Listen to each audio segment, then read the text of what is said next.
समझ रहे हैं। कई लोग सोचते हैं अरे ये लोग जो डिसिप्लिन में जीते ना, इनकी तो कोई जिंदगी है ही नहीं। देखो मेरी जिंदगी कितनी अच्छी है, मेरा जब मन करे मैं तब उठता हूं। एक्चुअली में जितने लोग अनुशासन से चलते हैं वो उतनी फ्री लाइफ जीते हैं, और जितने लोग सोचते हैं कि वो फ्री जी रहे हैं वो उतना बंधा हुआ जीवन जीते हैं।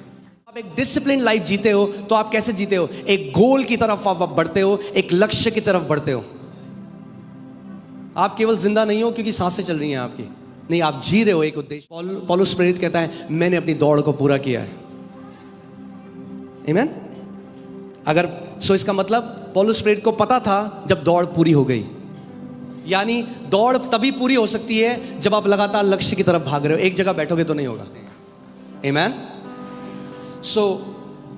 मैंने कुछ और सोचा था, आपको कुछ और सिखाऊंगा, मगर कल रात को पवित्र आत्मा ने मुझे बहुत क्लियर एक मैसेज दिया आज के लिए, और मैं बिलीव करता हूं कि ये मैसेज हम में से हर एक के लिए है। हर एक, अगर आप अपनी स्पिरिचुअल लाइफ में स्टैग्नेंट हो गए हैं, एक जगह में रुक गए हैं, अगर आपको ऐसा लगता है कि मेरा जो आत्मिक जीवन है वो रुका रुका लगता है, ऐसा लगता है कि, तो ये वचन आज आपके लिए है। और मैं मानता हूं ये वचन मेरे लिए है, सबके लिए है। आमीन। हमें अपोस्टल पॉल की तरह हमारा एटीट्यूड होना चाहिए, हमारा व्यवहार होना चाहिए। जो व्यक्ति जिसने 2/3 नया नियम लिखा वो कहता है आई प्रेस ऑन। वो ये नहीं कहता मैं संतुष्ट हूं जहां पे हूं, वो कहता नहीं, मैं आगे बढ़ता जाता हूं, पुरानी सारी बातों को भूल जाता हूं। चाहे आपने जय देखी, चाहे आपने पराजय देखी, जो भी देखा, जो बीत गया वो बीत गया, मैं आगे की तरह देखकर पूरे हियाव से बढ़ता जाता हूं कि जिस चीज के लिए, जिस लक्ष्य के लिए यीशु ने मुझे बुलाया, मैं उसको पालूं। आमीन। आज जो मैं वचन आपके साथ बांटना चाहता हूं वो है 3 वो कुंजियां, 3 वो स्पिरिचुअल डिसिप्लिन जो हमारे स्पिरिचुअल रैंक में बढ़ोतरी लेके आते हैं, हमारे आत्मिक रैंक में बढ़ोतरी लेकर आते हैं। हर कोई बढ़ना चाहता है इस जगह में, या हालेलुया। चलिए हम वचन की तरफ चलते हैं। 1 कुरिन्थियों 9वां अध्याय, मैं 24वीं आयत से पढ़ूंगा। यह अपोस्टल पॉल ने नए नियम में हम सबके लिए लिखा गया है, और वो कहता है, क्या तुम लोग यह नहीं जानते कि खेल के मैदान में दौड़ते तो सभी धावक हैं, किंतु पुरस्कार किसी एक को ही मिलता है। ऐसे दौड़ो कि जीत तुम्हारी ही हो। ऐसे दौड़ो कि जीत तुम्हारी ही हो। आमीन। यानी एक दौड़ है जिससे हमें दौड़ना है, सबकी। हम आपस में एक दूसरे के साथ नहीं दौड़ रहे, कंपटीशन नहीं कर रहे हैं। मुझे आपसे आगे नहीं आना, आपको मुझसे आगे नहीं आना, आपको बगल वाले भाई से आगे नहीं जाना, आपको बगल वाली बहन से आगे नहीं जाना। आपको अपनी दौड़ दौड़नी है, विश्वास योग्यता के साथ, पूरे हियाव के साथ, पूरी सच्चाई और ईमानदारी के साथ। आमीन। बोलो मेरी एक दौड़ है। अगर आप विश्वासी हो और आप इस पृथ्वी पे हो तो आपका एक असाइनमेंट है और आपकी एक दौड़ है। और अगर हमारी एक दौड़ है तो हमें ऐसे दौड़ना है कि जीत हमारी हो। आमीन।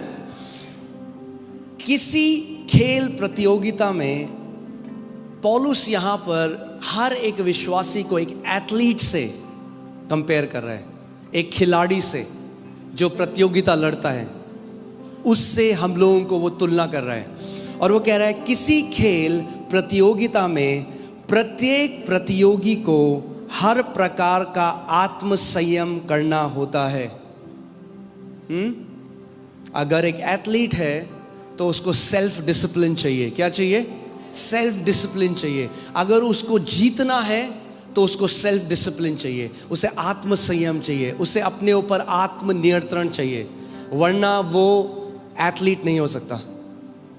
आपने कोई देखा है ओलंपिक एथलीट जिसकी इतनी मोटी तोंद हो? देखा है आपने?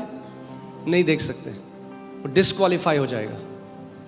हाँ, तो वैसे ही पौलुस भी कह रहा है कि हम भी एक एथलीट की तरह हैं, एक प्रतियोगी की तरह हैं। अब आगे देखिए,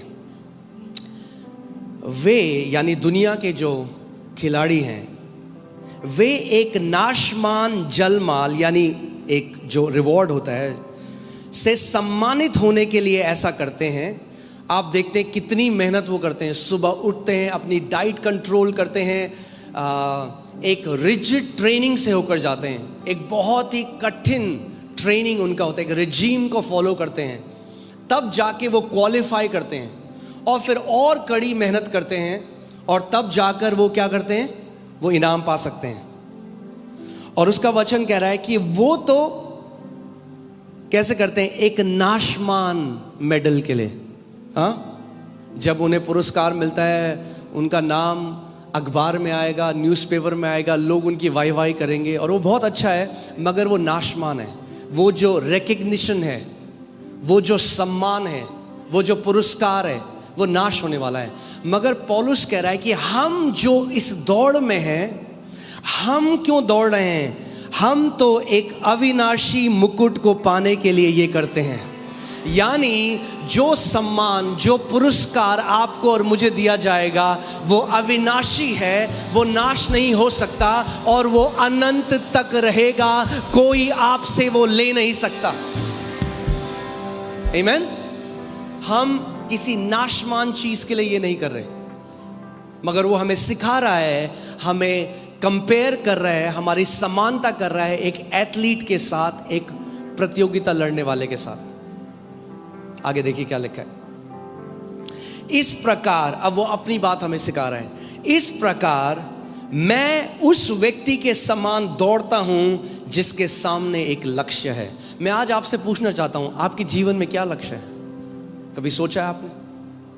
क्यों जी रहे हो आप?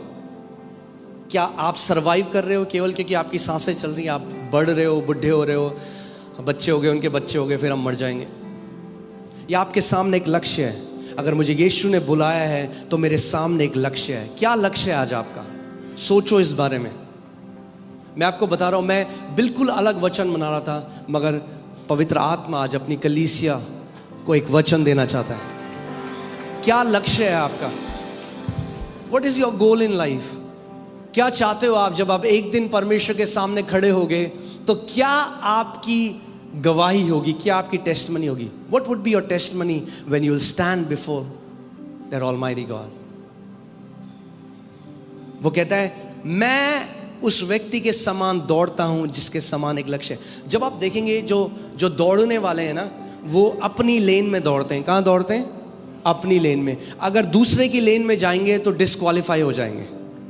दूसरे की लेन में जाएंगे तो क्या होगा? वो डिस्क्वालीफाई हो जाएंगे।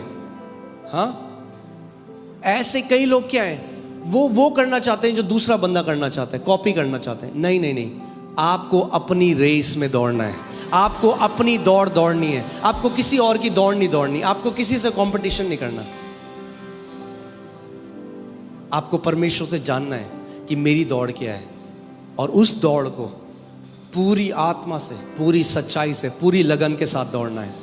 आमीन। मैं उस व्यक्ति के समान दौड़ता हूं जिसके सामने एक लक्ष्य है।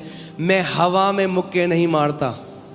यानी पौलुस कह रहा है, मैं जो जीवन जीता हूं वो बहुत ही इंटेंशनल उद्देश्य के साथ जीवन जी रहा है। वो ऐसे नहीं जी रहा कि कटरी है।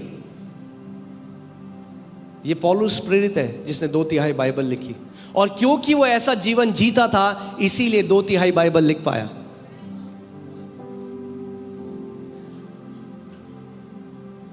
हर कोई व्यक्ति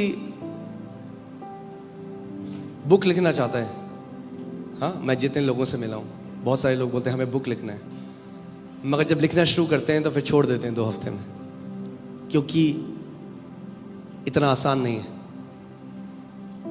हर एक व्यक्ति फिट रहना चाहता है कि नहीं? है कोई व्यक्ति जो कहता है नहीं मैं फिट नहीं रहना चाहता?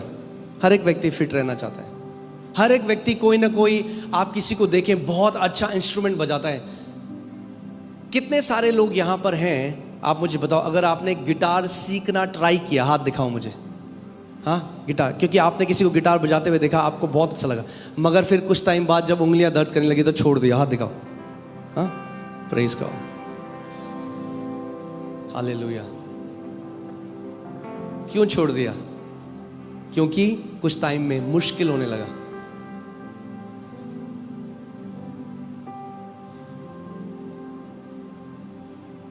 एक चीज जो परमेश्वर अपनी कलीसिया में वापस लाना चाहता है, I think that is that commitment.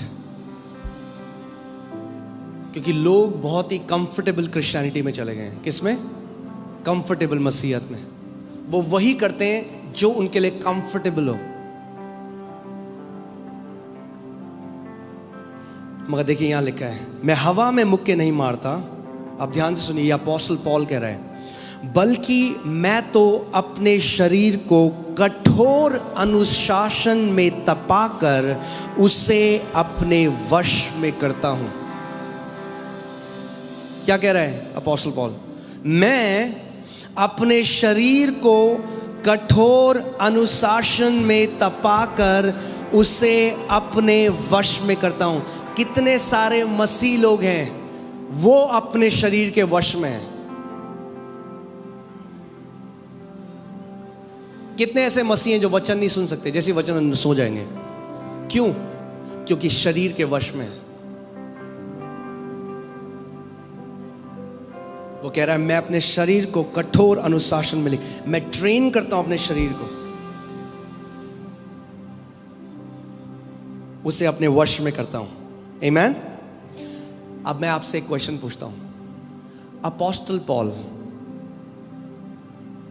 जो वन ऑफ द ग्रेटेस्ट सन था, जो प्रभु यीशु मसीह ने बुलाया, वन ऑफ द बेस्ट, जब उससे अपने शरीर को वश में करने की जरूरत पड़ी तो आपको और मुझे भी अपने शरीर को वश में करना पड़ेगा। आमीन। आगे देखिए क्या लिखा है, कहीं ऐसा ना हो जाए कि दूसरों को उपदेश देने के बाद परमेश्वर के द्वारा मैं ही व्यर्थ ठहरा दिया जाऊं। इंग्लिश बाइबल कहती है, कहीं ऐसा ना हो जाए, आई मे गेट डिस्क्वालिफाइड। जब मैंने दूसरों को प्रचार किया तो मैं डिस्क्वालिफाई हो जाऊं।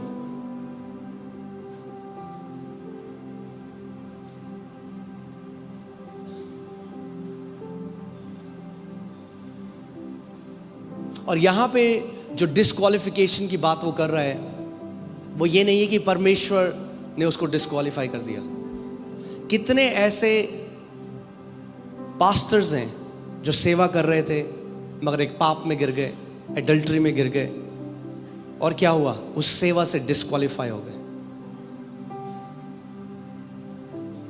क्योंकि अब लोग उन पर भरोसा नहीं कर सकते। इसीलिए पौलुस कहता है जरूरी है कि हम भी एक ट्रेनिंग के द्वारा जाएं।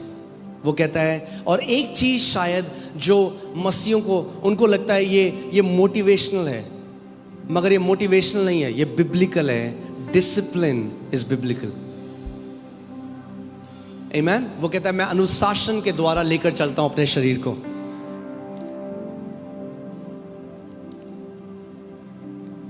इब्रानी 12:11। मगर उससे पहले एक बात सुनिए, कोई भी जो आप किसी भी ओलंपिक गोल्ड मेडलिस्ट को अगर देखें तो कोई भी ओलंपिक गोल्ड मेडलिस्ट सीधे ओलंपिक में नहीं जाता, वो पहले अपने स्कूल में जीतता है। हाँ, बैडमिंटन है तो स्कूल में जब बैडमिंटन टूर्नामेंट हुआ तो स्कूल में जीते, फिर नेशनल, फिर अपनी स्टेट में खेलते हैं, फिर स्टेट में जीतते हैं, फिर नेशनल खेलते हैं, फिर नेशनल जीतते हैं, फिर इंटरनेशनल जाते हैं। ऐसे ही आत्मिक जहां में भी हमारा स्पिरिचुअल रैंक बढ़ता जाता है। बाइबल दाऊद के लिए कहती है कि पहला उसका अभिषेक उसके घराने के बीच में हुआ। सो जब परमेश्वर आपके जीवन में कार्य करेगा, पहले आपका घराना आपको ब्लेस्ड होते हुए देखेगा, मगर फिर बाइबल कहती है कि उसका अभिषेक पूरे यहूदा के सामने हुआ, और आखिरी में बाइबल कहती है पूरे इज़राइल के सामने उसका अभिषेक हुआ। पहले आपका घराना देखेगा, फिर आपका शहर देखेगा, फिर आपका देश देखेगा, फिर पूरी दुनिया देखेगी जो परमेश्वर आपके द्वारा करेगा।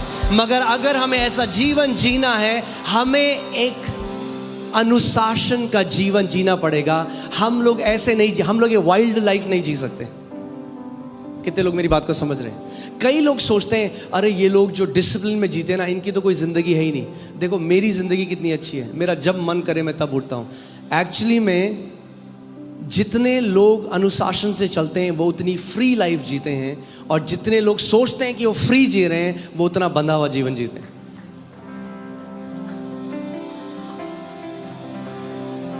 आमीन। सो मैं आज आपको 3 स्पिरिचुअल डिसिप्लिन सिखाना चाहता हूं जो आपके आत्मिक रैंक को बढ़ाएंगे। आमीन। कितने लोग चाहते हैं हमारा आत्मिक स्तर बढ़ जाए?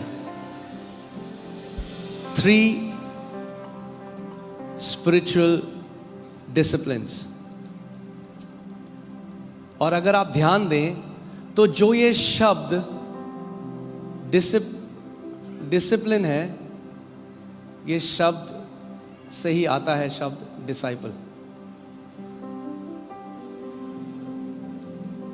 यानी अगर आपके जीवन में अनुशासन नहीं है, आप एक चेला नहीं हो सकते।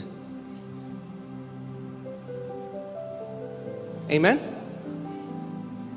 You cannot be a disciple if there is no discipline. क्योंकि जब प्रभु यीशु मसीह ने यूहन्ना 8:31 में उसने उन यहूदियों से बोला जो बिलीवर्स थे।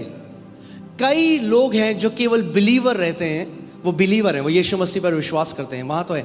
मगर यीशु ने उन यहूदियों से बोला जो बिलीव करते थे, उन्होंने कहा जब तुम मेरे वचन में बने रहो तब तुम मेरे चेले ठहरोगे और तुम सत्य को जानोगे और सत्य तुम्हें हर एक बंधुआई से आजाद करेगा। आमीन। जिन्होंने उसकी प्रतीति करी थी या विश्वास किया था। आमीन। सो हमारे जीवन में यह होना बहुत जरूरी है। आप सोच सकते हैं, मैं आपसे ये बात बोलता हूं, आप आज इमेजिन करो यीशु मसीह को कैसे सोचते हो आप? वो अनडिसिप्लिन्ड लाइफ जीता था? क्या लगता है आपको? क्योंकि हम हमेशा बोलते हैं जैसा वो है वैसे हम भी हैं। हाँ, तो अगर हम भी वैसे हैं जैसा वो है, जैसा हमारा बाप है वैसे हम भी हैं। आमीन। जैसा अपोस्टल पॉल कहता है मेरे को फॉलो करो क्योंकि मैं यीशु को फॉलो करता हूं, और वो हमें कहता है मैं अपने शरीर को कितने सारे मसीह लोग हैं जो गलत जगह चले गए, गलत रिलेशनशिप में चले गए, गलत संगति में चले गए, क्योंकि इनके जीवन में कोई अनुशासन नहीं था। We don't like discipline. मजा नहीं आता जब डिसिप्लिन की कोई बात करे, मगर फ्रूट डिसिप्लिन ही लेकर आता है। आप देखिए इब्रानी 12:11 में देखते हैं क्या लिखा है। इब्रानी 12:11, किसी भी प्रकार का अनुशासन उस समय तो आनंद कर नहीं परंतु दुख कर ही प्रतीत होता है। हाँ, उस टाइम कैसा लगता है अनुशासन? अरे यार ये क्या है? किंतु जो इसके द्वारा शिक्षा प्राप्त करते हैं बाद में उनमें इससे धार्मिकता की शांति भरा प्रतिफल इकट्ठा किया जाता है। यानी अगर आप एक डिसिप्लिन लाइफ जियोगे, अगर पर्दे के पीछे एक बलिदान का जीवन जियोगे, तो पूरी दुनिया देखेगी।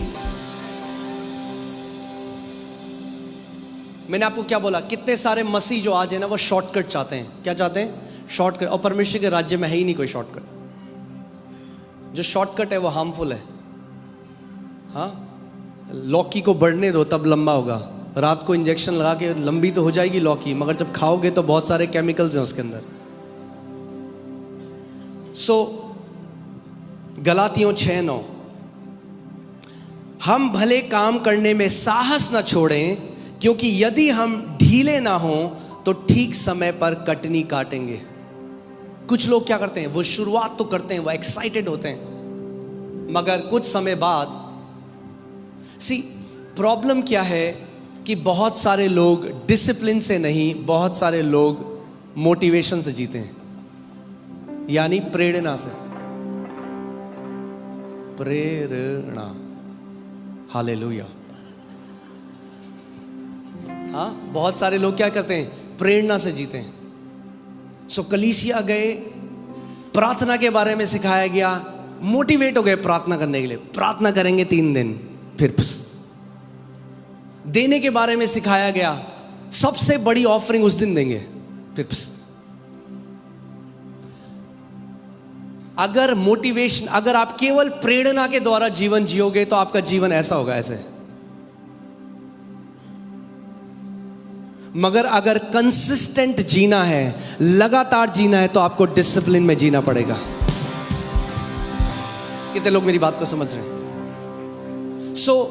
इससे पहले मैं आपको 3 डिसिप्लिन, स्पिरिचुअल डिसिप्लिन की तरफ ले जाऊं। मैं आपको बताना चाहता हूं कि डिसिप्लिन क्या होता है, कितना जरूरी है, बाइबल कितना इसके बारे में बात करती है। दुनिया ने इसको सीख लिया, इसीलिए बड़े सीईओज और बड़े लोग बन गए, और मसीह लोग नहीं। हमारे ऊपर एक्सेलेंस का आत्मा है। हाँ, क्यों ऐसा है कि अगर मसीह लोग हैं तो हम सोचते हैं हम स्लॉपी काम करेंगे और प्रार्थना करेंगे और प्रभु बोलेंगे प्रभु आशीष दे, मेरे बच्चे ने पूरे साल पढ़ा नहीं, परमेश्वर हाथ लगवा के आ जा, तेरे 90% आ जाए। हम प्रार्थना को जादू की तरह सोचते हैं, rather than प्रार्थना में आपको अनुग्रह मांगना है कि परमेश्वर मुझे अनुग्रह दे ताकि मैं एक अनुशासन का जीवन जी सकूं।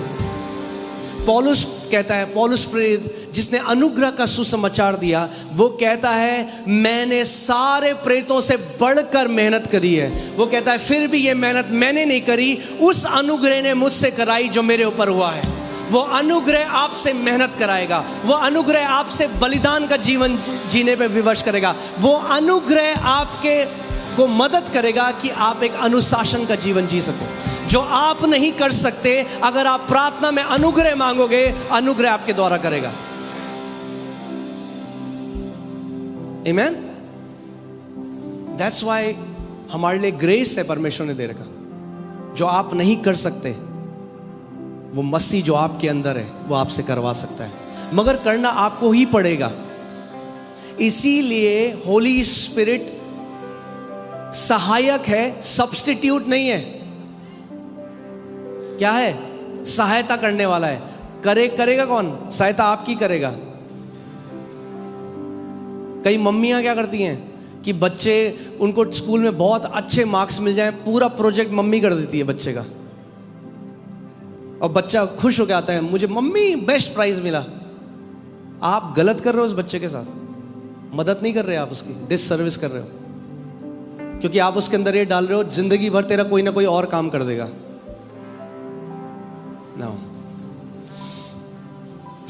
अनुशासन का मतलब है आत्मनियंत्रण। बोलो आत्मनियंत्रण। कई लोग बाकी सबको कंट्रोल करना चाहते हैं, अपने आप को कंट्रोल नहीं करते। आमीन। सबसे ज्यादा जरूरत है कि हम किसको कंट्रोल करें? अपने आप को कंट्रोल करें। अगर हम अपने आप को कंट्रोल करना सीख गए तो एक जय का जीवन आप जियोगे, एक बड़ी महिमा को आप देखोगे। आमीन। मैं आपको एक सिंपल सी परिभाषा बता रहा हूं डिसिप्लिन की, कि आत्मनियंत्रण या डिसिप्लिन क्या है? अपने विचारों में, अपनी भावनाओं पे और अपने कार्यों में नियंत्रण रखना।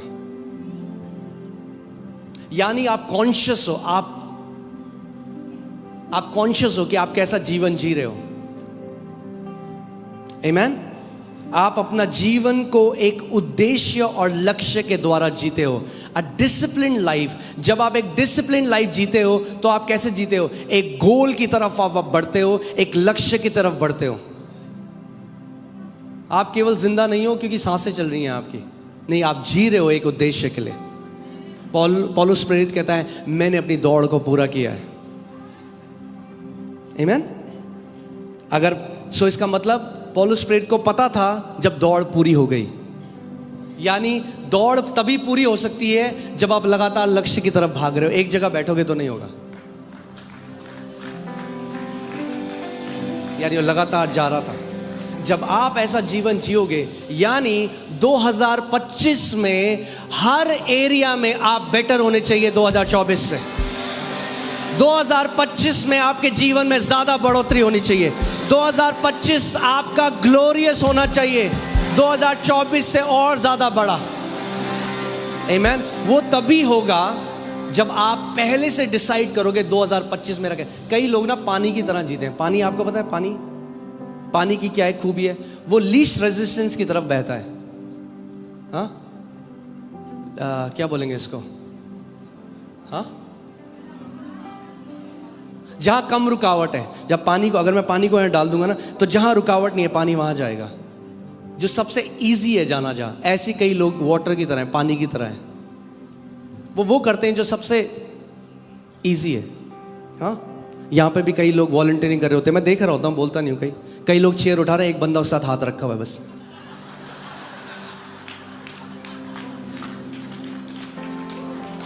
अरे भैया, किसको बेवकूफ बना रहे हो? वो परमेश्वर देख रहा है ना, कौन दिल से कर रहा है और कौन फेक कर रहा है।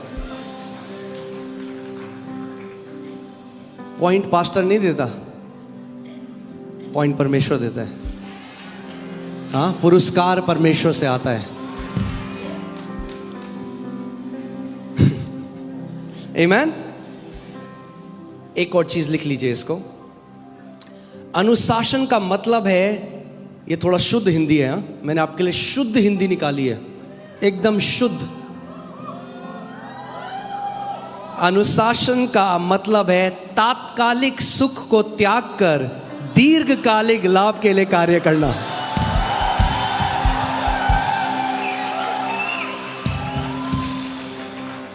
हाँ, यानी इंस्टेंट ग्रेटिफिकेशन। जिस चीज में अभी मजा आ रहा है मैं वो करूंगा और बाद में अपना जीवन नाश कर दूंगा। कई लोग किसके लिए जीते हैं? अभी के मजे के लिए। किसके लिए जीते हैं? अभी के मजे के लिए। और इसीलिए आप देखेंगे कुछ टाइम बाद वो स्लेव बन जाते हैं अपनी ही बॉडी के, स्लेव बन जाते हैं अपनी आदतों के। आपको मैं कहानी सुनाता हूं। हाँ, रेडी हो एक कहानी सुनने के लिए? बढ़िया कहानी। एक बार एक राजा था, उसने एक लोहार को बुलाया और लोहार को बोला, मुझे एक बढ़िया सी लोहे की सांकल, चेन बना के दे, बढ़िया लंबी। तो वो गया, भट्टी में मेहनत करी, दिन रात चेन लेकर आया राजा के पास। राजा ने कहा ये छोटी है, इसको और बड़ा कर। दोबारा गया और मेहनत करी भट्टी में, दिन रात। लिंक जो बोलते हैं ना, एक चेन के साथ दूसरी चेन बड़ी होती है, वो बढ़ाता गया। फिर राजा के पास गया, राजा ने कहा अभी भी छोटी है, इसको 5 गुना कर। फिर मेहनत करी। उसके बाद राजा के पास गया, राजा हंसा और बोला हाँ अब बहुत बढ़िया है, और अपने सैनिकों को बोला इसी चेन से इसको बांध दो।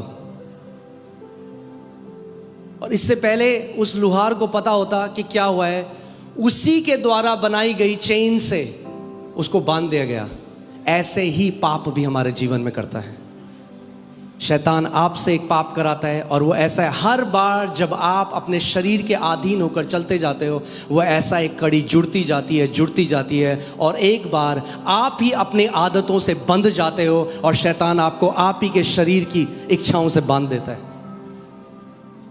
और वो लोग जिंदगी भर एक स्लेव की तरह, एक गुलाम की तरह जीवन जीते हैं, जबकि परमेश्वर के बेटे और बेटियां थे। इसीलिए इट्स वेरी इंपॉर्टेंट। आप जानते हैं जो बाइबल में कहा गया है कि एक आत्मा का एक फल है सेल्फ कंट्रोल, वो वर्ड वहां पे है डिसिप्लिन। पवित्र आत्मा डिसिप्लिन देने वाला आत्मा है, हमें अनुशासन देने वाला आत्मा है। अगर हम उससे प्रार्थना करें तो वह आपको अनुशासन दे सकता है। आपके जीवन में कुछ ऐसी वैल्यूज होनी चाहिए जो नॉन नेगोशिएबल हैं। क्या है? यानी कुछ भी हो जाए, ये आपके परिवार में कुछ ऐसी वैल्यूज होनी चाहिए। कुछ लोग हैं पैसे के लिए कुछ भी कर देंगे, नहीं, आपके जीवन में कुछ वैल्यूज होनी चाहिए। आज कितने माँ बाप हैं, वो मन नहीं करेगा, बोले अरे यार हम चर्च नहीं जाएंगे। हाँ, फिर क्या होगा? आगे जो क्या हुआ अमेरिका में, क्या हुआ, लोग कलीसिया को कैसे देखने लग गए कि भाई ठीक है भाई, चलना होगा तो चल लेंगे, नहीं जाना तो नहीं जाएंगे, क्या बड़ी बात है, घर पे देख लेंगे यूट्यूब में। उनके बच्चे कभी कलीसिया का आदर नहीं करेंगे। क्या हुआ? एक गॉडलेस जनरेशन पैदा हो गई। जो बच्चे परमेश्वर का आदर नहीं करते, आज क्या है, आज शैतान ने उनको इतना भ्रमित कर दिया है कि वो अपनी सर्जरी करा के अपना सेक्स चेंज करा रहे हैं, लड़के लड़कियां बन रहे हैं, लड़कियां लड़के बन रहे हैं, अब बोल रहे हैं हम कुत्ते हैं, हम बिल्ली हैं, उनका दिमाग कर दिया। इसीलिए शैतान नहीं चाहता कि नई पीढ़ी कलीसिया में जाए, क्योंकि परमेश्वर का आत्मा अपने लोगों से बात करता है कलीसिया के द्वारा। आप जानते हैं कलीसिया को पौलुस ने क्या कहा? बोला सत्य का खंबा है वो। जो मसीह परिवार कलीसिया का आदर नहीं करते, उस परिवार में सत्य का खंबा नहीं है, और आने वाली उनकी पीढ़ियां वो गॉडलेस हो जाएंगे, वो प्रभु में नहीं रहेंगे, क्योंकि आपके बच्चे आपको फॉलो करेंगे। अगर वो देखते हैं कि मम्मी और पापा के लिए चर्च नॉन नेगोशिएबल वैल्यू है, कुछ हो जाए, बारिश हो, गर्मी हो, बर्फ पड़े, हम परमेश्वर के भवन जाने से हमें कोई नुकसान, आपके बच्चे भी जिंदगी भर उस वैल्यू को फॉलो करेंगे। मगर उदाहरण कौन रखेगा? हाँ, कई परिवार है उनका बच्चा कहीं से सीख के आता है, गाली देता है माँ बहन की, वो बड़े हंसते हैं। किसी पड़ोसी को लगे, देखो देखो हमारा बच्चा, दे दे दे बच्चे गाली दे, फिर बड़ा होता है तो फिर उनको मारता भी है और माँ बहन की गाली भी देता है, तब रोते हैं। समझ रहे मैं क्या कह रहा हूं? हम लोग ऐसे नहीं जी रहे हैं जैसे हमारे पास कोई लक्ष्य नहीं है। हम, आपकी एक बुलाहट है, मेरी एक बुलाहट है, आपकी एक रेस है। कितनी बड़ी बात होगी, सोचो कि जब आप जा रहे हो उस पिता के घर, आप अपने पूरे परिवार के सामने बोल सको, मैंने अपनी दौड़ को पूरा किया है, मैंने अपनी दौड़ को पूरा किया है, मैंने ईमानदारी के साथ, सच्चाई के साथ अपने परमेश्वर की सेवा करी है। आप जानते हैं बाइबल में यीशु मसीह ने कहा, जब आखिरी में यीशु मसीह हमको मिलेगा, उसने कहा, वो कहेगा well done good and faithful servant. उसने ये नहीं कहा well done good and gifted servant.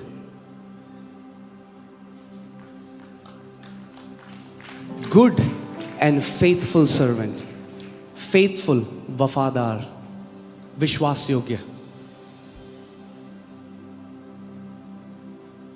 हमें सोचना है, क्या हम विश्वास योग्य हैं? क्या लोग आपकी बातों पे भरोसा कर सकते हैं कि आपने अगर कुछ कहा है तो आप खड़े हो अपने वचनों के पीछे?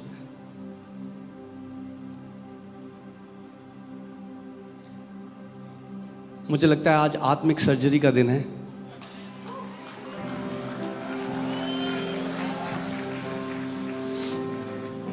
आमीन।